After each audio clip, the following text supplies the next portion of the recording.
Hi, everyone. John Michael Coppola here, and welcome to the Chicago Theater Makers Podcast, where we chat with the actors, directors, choreographers, designers, producers, music directors, lyricists, playwrights, and all the artists who make the Chicago area theaters come alive. We're so excited to have you here with us today. But before we get started, we just want to remind you to please like, subscribe to, and share this podcast with your friends and colleagues who you think would appreciate the conversations we're having. We'd be so grateful for your support in this way so we can continue to bring these stories for years to come. Thanks again for being here, and now, curtain up on today's episode. August is National Wellness Month, and today's episode kicks off our month-long series where each week we'll interview a wellness practitioner aligned with the theater-making community. And with that, today's guest is a former Broadway dancer turned yoga instructor who has become one of the most well-respected teachers in the North Shore of Chicago. Originally from Maplewood, New Jersey, she received her BFA from the University of the Arts in Philadelphia and had set her sights on modern dance before the opportunity to audition for summer stock presented itself. It was booking that job where she decided to change course and set her sights on Broadway, touring internationally with such shows as West Side Story, Carousel, and the show on which we met, the European tour of 42nd Street, before making her Broadway debut in Swing in 2000. From there, she followed up the success with the first national tours of Kiss Me Kate and Thoroughly Modern Millie.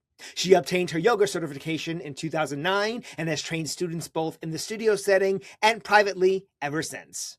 Her website, Rachel Coppola Yoga, offers a few free meditation and short yoga practices along with a video subscription channel. As a thank you for listening to today's episode, you're invited to visit her website to get 1 month of free unlimited yoga videos. Simply click the link in our show notes to hop over there and use the code PODCAST in order to redeem this special offer, once again exclusively for listeners of our show. I'm delighted to bring you today's conversation with my wife, Rachel Coppola. Now let's go to the top of the show. Hi, Lovey. How are you? Hello. Good. Glad to be here. I'm glad to have you here. Let's try that again. Let's start over. Yeah. See, it's awkward. It's awkward. Thanks so much for taking time and chatting with me here on the podcast. I'm excited. Oh, thanks for having me. I'm excited to be here. I'm a little nervous too, actually, because Me too. Good, that makes two of us. Good. Well, listen, you listen to every podcast that I produce, and I'm so grateful for that. So you know the drill. Please tell our listeners what your first theater experience was. I'm going to say my first theater experience as an audience member was at the age of probably 8 or 9, maybe a little younger than that even. I went to see a production of Annie, and I loved it and wanted to be Annie. Of course, every little girl wanted to be Annie. Right? Yeah. But then what was your first theater experience as a performer? As a performer, I'm going to say 5th grade. It was either 4th or 5th grade, and we did a Greek mythology performance, and I was Athena. Okay. Yeah. This is new information for me. Nearly 30 years together. I don't think I haven't you played Athena. It's never come up. Never come up, which will never come up again. I probably do. Okay, so I know your background and your history, but I'm not the person that's listening to the podcast. So please tell our listeners about your background, where you grew up, your history, all your training up until today. All right. Well, I hope somebody finds this interesting. I started dancing at the age of probably like 4 or 5. And there's a silly story that I was performing in my recital, and the dance was called The Bunnies with the PhD, and we wore these little bunny ears. And I was dancing my little heart out, and the girl next to me knocked my bunny ears off, and I ran off stage, angry as all get out. My teacher fixed my bunny ears, and I ran back on stage and apparently yelled at the girl for knocking my bunny ears off, and then went on to finish the number. What a trooper. Resilience at the age of 5. Yes. So I've been dancing, kind of all my life. And we lived in Buffalo, New York for a couple of years of my younger years. I was born in New Jersey. Then we moved to Buffalo, New York. I was there for about 3 years and danced there. And then we moved to New Jersey. And thank God we moved to New Jersey because being so close, the proximity to New York City played into my my training and my experience later on. I continued dancing there. I went to Betty White Dance Studios. Not the Betty White. Not the Betty White. No, not the Betty White. Betty White, the Rockette. She was a Rockette, actually. Oh, so okay. I learned a lot of my tap dancing from her. Okay. Yeah, so I went to Betty White's dance studio. And then in high school, I transitioned over to a school called the Performers Theaters Workshop. And that was very influential for me because that was where they took me from just being a dancer to introducing me to singing and acting. And my teachers there insisted that I took song interpretation class, acting classes, acting for TV. They wanted me to be a well-rounded triple threat rather than just the dancer that I had always thought I was. Well, I was. And I wanted to be a triple threat. I just never knew I needed to be. And I didn't know how to until they introduced me to that. And they put me in their troupe. They had a kids troupe. And we performed at nursing homes and, all over the community. As many kids troupes do. Yeah. And it was such a great experience and it taught me so much. And then knowing that I wanted to be a performer, that this is like the line of work that I wanted to aspire to, I went to college for dance. First school I went to was Rutgers University, Mason Gross School of the Arts in particular. And I went there for a year, but I was miserable. And I was miserable because I didn't realize that it was such a modern dance program. I thought it would be a little bit more well-rounded, and it wasn't. And it was also a very small program. You had to take classes to sort of test in. It's sort of like testing in or testing out. You kind of had to audition to see which level classes you were going to be in. Okay. Whether you were going to be in the beginner classes, the intermediate classes, right. So we tested in, and I ended up getting put in sophomore and junior classes as a freshman. Oh. And the truth is, I wasn't that good. And I'm not just like belittling myself. I was going to college to hone my craft, and I was already put in sophomore and junior classes. Like, what was I going to do when I was a senior? So I decided to look around and see what other schools were out there, and I found the University of the Arts in Philadelphia, which had a phenomenal dance program. And I ended up auditioning for that and got in and ended up getting my degree in dance, a BFA, Bachelor of Fine Arts, from the University of the Arts. Simultaneously, while I was studying at the University of the Arts, I sustained an injury in my hamstring and I had to take a summer off. And so that summer off ended up looking like me learning how to ballroom dance with my boyfriend at the time. We learned together. And I ended up teaching ballroom my last year of college. So I had that little tidbit of training. Again, I wasn't like advanced, but I studied all the basics and I knew how to teach a person to lead and follow and all the things that you need for some social dancing. And then school ended and I was going to do concert dance is what I thought. And so I started auditioning and I got some jobs. Those jobs ended up bringing me home back to New Jersey. And I danced with 2 companies in Connecticut and Upper New York. And then I was right on the cusp because I auditioned for the Carolyn Dorfman Dance Company, which some people knew of at the time. It wasn't like a huge known dance company, but it wasn't an unknown dance company either. It was known in the dance company circuits. Anyway, I had auditioned for them and I got the gig. But simultaneously, I auditioned for Brigadoon at the Carousel Dinner Theater. The Carousel Dinner Theater. And so I was at a crossroads because was I going to accept the dance contract or was I going to accept the musical theater contract? And my singing teacher at the time said, I think it's time to do the musical theater option if this is something that you think you want to do. Like, you got to do it. And it was only going to pay me $150 a week. Woohoo! And I was like, what? I mean, how do you even live off of that? But, all right. So I did. I jumped and I decided I was going to leave concert dance and I was going to give the musical theater world a chance. And so it was Carousel Dinner Theater I have to thank for my long, luxurious career as a dancer in musical theater. And then from there, you wound up auditioning for something else that brought you across the world? Yeah. So shortly after that, I auditioned for 42nd Street in Europe. And I got the gig. And that is where I met you. Now, what was the job that I remember you telling me a story that your dad took out like a bottle of scotch because you had gotten, was that the job? 42nd Street That job? was the job. But wasn't That there was the something, job. didn't you have another job that you gave up to do 42nd Street? Or am I mixing them up? No, but while I was on 42nd Street, I also got cast in Fame in Europe. Right. And I got a call from Mark Reiner. Mark Reiner. Who was like, I need you to do Fame in Europe. And I was like, okay, Mark, but I'm doing 42nd Street in Europe. And he was like, oh, all right, well, then stay at 42nd Street. I was like, okay, I'll stay on 42nd Street. He was such a mess. May he rest in peace. Yeah. So when did you do King's Dominion? That whole part? King's Dominion, I forgot about that. That was during college. That was during college, my sophomore year summer. Okay. I auditioned for King's Dominion, and I was a dancer in their outdoor show. With Corey Reynolds. Broadway star Corey Reynolds.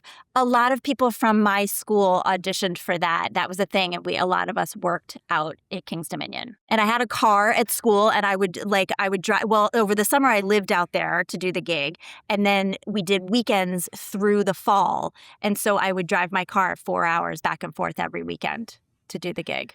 Maplewood, New Jersey, your high school class, not just your class, but the years before and after you, had a lot of upward comers in it. Lauren Hill and Ahmed Best. And who is the one from Adventures Babysitting? Elizabeth Shue. She was in your brother's class, right? And her brother, Andrew Shue. Right. Mm-hmm. They were all from your school. From high school. There was a lot. Our high school had some good training.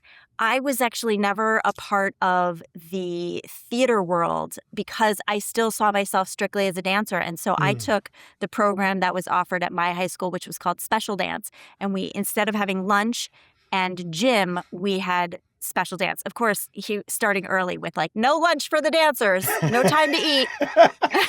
Eating is unnecessary. Terrible. Setting you up for disaster. Yeah. Oh yeah, pretty much. Okay, so then you go to do 42nd Street. You came back to the States. And then a couple of years later, that dance training during the ballroom set you up for success for your Broadway debuts. Tell us a little bit about that.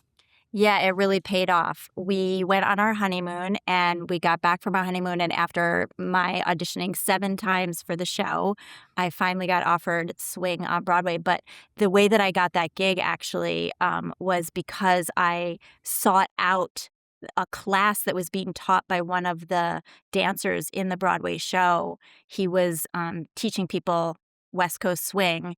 And I went there to try to get seen. Because my agent at the time was like, I can't get you in. And I was like, yeah, but I have ballroom training. I'm not a fantastic ballroom dancer, but I have enough training that I know how to do the partnering. I know all the basic steps. I believed I could be taught enough to make a go of it. And so I went to these classes and they did. They spotted me and they invited me to a call. And I auditioned 7 times. And when we got back from the honeymoon, I got the offer. So for what show? Training really... Oh, it was for swing on Broadway. I was a swing in swing, and thus began my career as a swing. Yes. I was always a swing in all the shows that I did. And honey, I have to hand it to you. You had such resolve back then. You had been on a couple of non-union tours, and some of them were good, some of them were bad. And then after that last experience, which was not such a great experience, you said, "That's it. I'm not going out of town anymore. I'm staying in New York. I want to make it to Broadway." That was your focus. And then you heard about that opportunity to do the class, and you just stuck it out. And you made the decision, not easy decision, to not take any job out of town, and it paid off. And I'm so honored to have a front seat to watch it all happen for you. And then from there, thank you. You did swing, and then you did Kiss Me Kate on the road, and They're the Modern Millie on the road many, many years. And then eventually you found your way to yoga. And tell us a little bit about how you found your way there. I think that I found myself there while I was doing a tap dance company in New York City. This was before swing, before all of that. So I was doing Foot and Fiddle, which was a tap dance company in New York City. And I think that somebody must have tipped me off to yoga and must have said something that piqued my interest. And there was the chaos of New York City and sort of the chaos of a tap dance company. Just like, it's just a lot of noise. The rehearsal is loud for the hours that you're there. Tick, tick, tick, tick, tick, tick. Yeah. And we were doing hoofing. We were doing a lot of hoofing. Yeah, So we were. it was just super fun. And so I found my way down to Integral Hatha Yoga Studio, like down on 14th Street. And it was this little oasis where you walked in, and as soon as you walked in, it was quiet.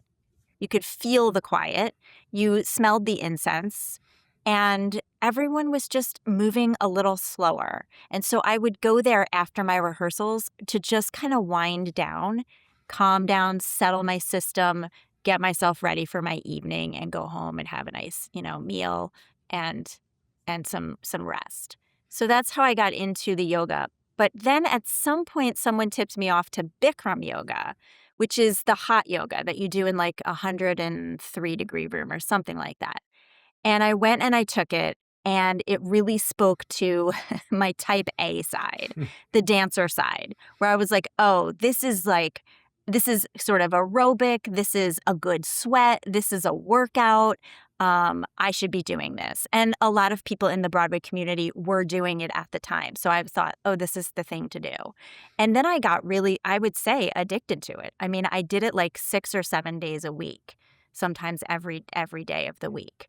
And all over the country, because when you were on tour, you could find a Bikram studio anywhere. Right. So what happened was I took that practice with me on the road. When I toured with Thoroughly Modern Millie, when I toured with Kiss Me Kate, we would land in the city, and the first thing that I would look for was the Bikram studio. And a lot of times I used the practice as my warm-up. I was a swing in both shows. So I wasn't always on. And so at least if I went to the Bikram class, I got a little bit of a workout.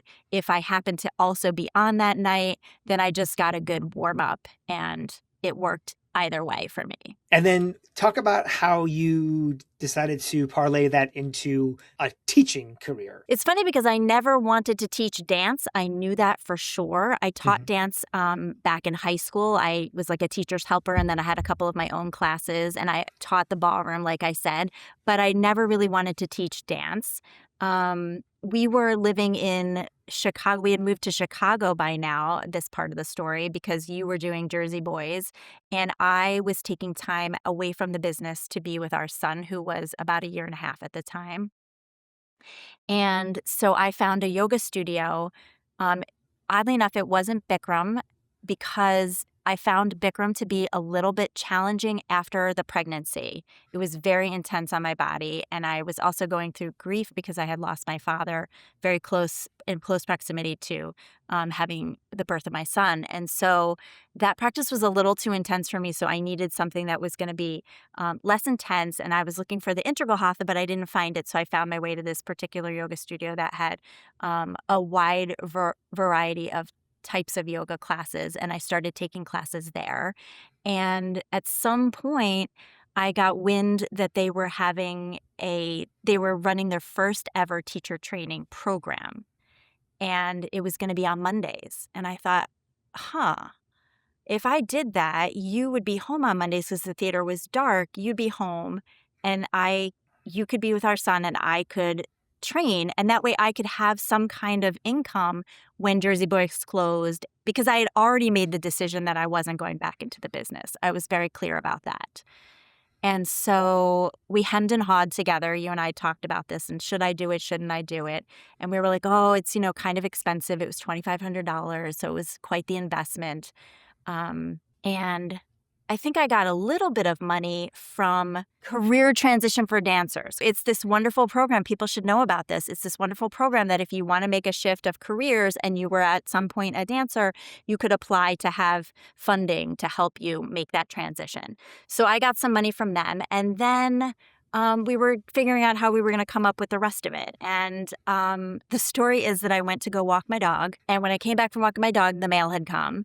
And in the mail was a residual check for the movie that I had done. I was in Enchanted. I was in the final ballroom scene. There were like 72 ballroom dancers or something like that, a lot of us. And I was one of those ballroom dancers. And so I got residuals. And when I opened it up, it was a really large sum. And it was basically going to cover the rest of the teacher training program. So we looked at each other and we said, okay, I guess it's meant to be. And so I trained to be a teacher. And even then I wasn't sure, like, will I or won't I? What's the process of becoming a teacher? But I was lucky enough that when I finished my teacher training, my teacher offered me a position in her studio right away. So I started teaching right after I studied. And that sort of speaks to the same awareness that your instructors had about your ability, because similar to your experience of being in the class for swing and then getting that job, you took the class to take the teacher training and they hired you pretty much on the spot. But not only that, but a lot of your students, if I may say, the ones that I've encountered, and certainly even the studio owners that I've met, they all were very adamant that you were such a strong teacher. And a large part of it was because you were so familiar with the body and with the anatomy that came very naturally to you. And teaching also became naturally to you. Even though you didn't want to teach kids, you had taught ballroom, you had taught adults. And so this was just such a natural fit that you've been such a successful teacher in the yoga world because of that. Of course, this is part of our wellness series, so we should probably start talking a little bit about what people can expect should they decide to add yoga into their wellness practice. So what can someone expect if they go into a yoga class for the very first time and they've never taken it before? Well, it depends what kind of yoga class you are interested in or you end up landing in. There are many different types of classes. You can get a gentle class. You can get a very deep stretch class. You can get an aerobic class. You can get a blend of all of those. And so it's important to read the studio's class bios, right? The class descriptions. So that will give you an idea of what you will expect to see, feel, or do in any given class. And if someone has never taken a class before and they're kind of worried about how flexible they are or any sort of injuries they might be having, is there anything in particular they should be aware of or keywords they should be looking for in those class descriptions to know that that's the first class they should try? Well, I think, a gentle class is always a welcoming space, especially if you are working with injuries or limitations. It's wise to have a conversation with the teacher when you first walk in to let them know, especially if you have an injury or limitation, again, because they can help guide you and keep an eye on you, especially if it's your first time in a class. What you can expect is something like a dance class. I always equate it to. You're going to have a warm-up, a centering. You're going to have some standing poses, some seated poses, some stretches, some strength moves. You'll probably have a little balance exercise in there. And then you'll have the wind down into Shavasana. Shavasana is special, right? We don't have Shavasana in dance classes. Shavasana is a pose in which you lie down and you completely rest your body and your mind so that you can integrate the practice fully and completely, spiritually, mentally, physically. And it also helps you to transition from the yoga practice back out into your day. Now, if someone happens to have an injury and they want to strengthen themselves to work around the injury or to repair the injury, how can someone integrate yoga into the wellness regimen in order to achieve that goal? I gotta say, I had a lot of injuries during my career, and yoga holds up a mirror to those injuries. What I mean is, we think the show must go on. At least I should say, for me, I always thought the show must go on. That was the mindset when we were coming up and we were doing Broadway shows. It's changed a lot. Yeah. And you're worried about your reputation, what other people will think, say, or feel about you, if you are injured and if you take time off. And I, like I said, I had a lot of injuries and I never gave myself enough time to heal those injuries. But I did use the yoga. I would go to my yoga class and I would see that there was a limitation. And am I going to push through that limitation or am I going to find compassion and work carefully towards healing? The truth of the matter is, most of the time I pushed through. But if I were to give advice now on the back end, I would say, take your time with your injuries, right? Go to these yoga classes and allow them to hold that mirror up. Are you pushing or are you able to be compassionate and work from there? That's tough to think about because in our business, oftentimes, at least many years ago, I know things have changed a lot and people, there's a lot more outcry now of people not doing 8 shows a week and put understudies and swings on as they should. I'm not saying that mindset is incorrect.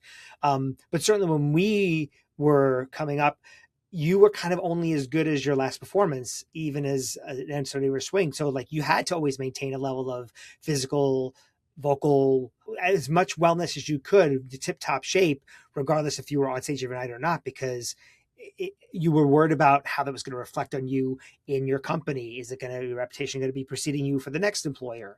So it's a big ask for people to hold that mirror up to themselves and really look into themselves about where they are physically in that moment. Yeah. And I remember when I got injured at swing, I took a day off and then I went back to work 2 days later and I walked in and the stage manager was like, maybe this job isn't for you. And I was sort of horrified. Yeah, I was terrified and I was like, no, this job is for me. I'm fine. Don't worry about me. I don't need any more days off. Like, it'll be okay. I'll just go, yeah. It was tough. It was tough. So you've had a lot of students in both class situations. You've had a lot of private students. Are there any lessons that your students have taught you over the years? I always say that one teacher teaches and two people learn, because you learn from your students. How can you not? It's another human being, a human being having an experience and having an experience in my presence. And so if I'm at all paying attention, then I'm going to learn something. I'm going to learn how to cue better. I'm going to learn how to be more careful, more kinder, more careful, how to verbalize, which I feel like I'm not doing very well on this podcast, but but how to verbalize the ideas and the philosophies that you deem important to share with your class at any given time. I want to talk a bit about mindfulness for a second. That's something that you and I talk about daily life, about the world at large. How does one practice mindfulness in conjunction with their yoga? Well, I mean, I think personally that yoga is mindfulness. It's a mindfulness practice, but there's nothing without mindfulness. So there's 8 limbs to the practice of yoga. Okay. You have yama niyama, asana, pranayama, pratyahara, dharana, dhyana, and samadhi. I know that sounds like Greek. It's not. It's Sanskrit. But the yamas and the niyamas are the first 2 steps in the ladder of practice, and they are the social rules and the personal habits, the ways in which you work with yourself, the ways in which you work with your community, the ways that the moral, ethical codes that you live by. And then you practice the postures, and then you practice the breath work, and then you practice letting go of all the distractions that take you away from you and your focus on you, or the focus on whatever it is that is the intended point of focus at that time. And then you get into concentration on that one point, and then it becomes meditation. And then from meditation, we're led to a bliss state. This is how it is in yoga. So there's mindfulness in how you are treating yourself and how you are interacting with your social circles. Paying attention. Is what I'm saying landing? Is what I'm saying kind? Is what I'm thinking kind and appropriate? Are the ways in which I'm moving my body? So yoga asana is yoga postures, but you could take this outside of the yoga studio too and say, am I moving my body in a way that's respectful of others? Am I moving my body in ways that are respectful for myself? And that is a way to be mindful. I'm mindful of them. I'm mindful of their space.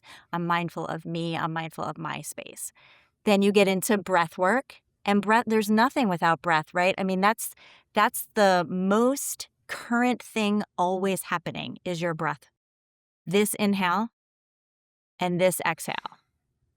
So if you pay attention to it, if you choose, you say, okay, that's going to be my point of concentration, then you are as present as you could possibly be in any given moment if you just focus on your inhale and your exhale. And that it takes mindfulness. You have to decide, this is what I'm going to do. I'm going to pay attention to my breath right now. If I may ask, do you mind walking us through like a 2 or 3 minute breath work or meditation that we can put in practice right now? Yeah, sure. I mean, if you're sitting, you can sit with your feet on the ground. If you're standing, you can just take a nice, comfortable stance. A little bit of softness at your knees if you're standing. And if you're sitting, just ever so slightly leaning towards your back body. And take a moment just to feel your body in space, to pay attention to what your body feels like in this moment, in this position. And then turn your awareness to your breath and just pay attention to the inhale and to the exhale. You can keep your eyes open or you can close them.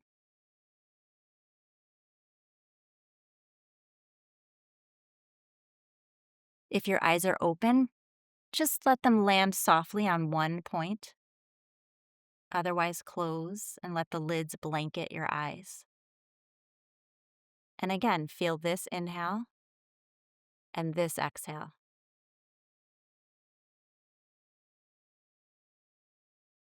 And then let's deepen the breath where we're going to inhale to the belly and to the ribs, to the chest, and exhale, chest, ribs, belly. Inhale, belly, ribs, chest. Exhale, chest, ribs, belly. Inhale, belly, ribs, chest. Exhale, chest, ribs, belly. Do that once on your own.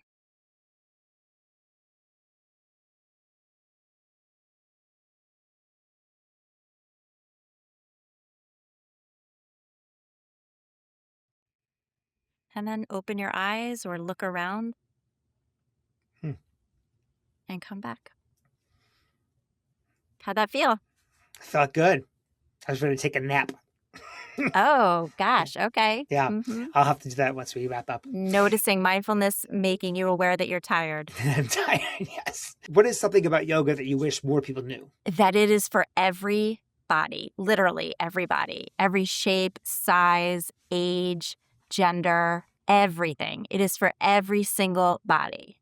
It's a come as you are practice. I like that. And I feel like as though that I can relate to that because I have studied yoga on and off again. I always joke that when people find out you're a yoga instructor, they ask me, "Oh, so you do yoga?" And I say, "No, I've done yoga," because I don't practice it as regularly as I probably should have. And I've even acknowledged to you there's times in my life when I've done it regularly, several times a week when you were teaching and I was going to your class. Like, I felt great. I felt great. My bones, You feel my great. joints, my Absolutely. joints didn't hurt as much. I probably, was a few pounds lighter. I feel like my thinking was clearer.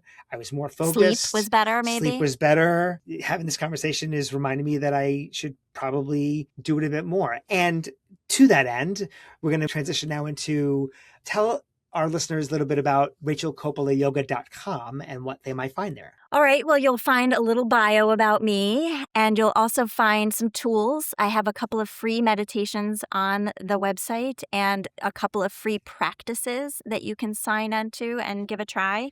I also have a video library, and that came to be because I was teaching so much when I first started teaching. I had like 13 classes and 5 privates or something insane like that. And so I was working a lot. And like you said, you wanted to practice. And you said to me at some point, can you just make me a little video? That way, when you get home from work, you don't have to work more by teaching me yoga. And so I made you a video. And you loved the video, but then you said, well, I really love down dogs. Can you do a video that has more down dogs in it? And so I did a video that has quite a lot of down dogs, and it became a joke between us because we named it the Down Dog Delight video. Down Dog Delight. Down Dog Delight. We love it with our New York accent. And so from there, I just kept getting requests. Oh, can you make a video teaching me how to do a particular pose? Can you do a video that has a particular part of the body focused on? And so anyway, I did this. It's about a 28, I think there's about 28 videos in the library, and they vary from 15 minutes to an hour. So you can get as much or as little as you want, but it's a really great library. I'm really proud of that work, and I hope that if any of you are interested, there will be a first month free for listening to this podcast, and we'll give you that information in, I guess, the show notes, as someone would say. Exactly right. There'll be the little discount code and the link to the website in the show notes. And those videos, not only are they different links, but they're all different levels, correct? They're all different levels as well, yes. Some are gentle practices, some are vinyasa, which are more aerobic practices. Yes, there's a lot of variety in there. There's something for everyone, that I'm sure of. I'm going to have to start taking my own advice and listening to my own podcasts and start going back into my yoga practice, I think, because you've inspired me to do that. Even though I see you every day and we talk about yoga a lot, I think this is reigniting my want to do better for myself. So I always appreciate talking to you, my love. And anything else you want to say before we wrap up? Yeah, what I want to say is I hope that you feel inspired to check out yoga. And if you have any questions or comments or concerns, that you can reach out to me. There's a contact page on my website, and I'd love to have a conversation with you about yoga. Thanks, my love. I'll see you upstairs. Thanks for joining us at the Chicago Theater Makers Podcast. Please don't forget to like, share, and subscribe wherever you get your podcasts. The Chicago Theater Makers Podcast is a production of Spirit Art LLC, and our podcast theme music is by Paul Langford. If you or someone you know would like to be a guest on the podcast, please drop us a note at our website, ChiTheaterMakersPodcast.com. That's ChiTheater, makers with an S, podcast.com. We hope you enjoyed spending time with us as much as we enjoyed spending it with you, and we'll see you on the board soon.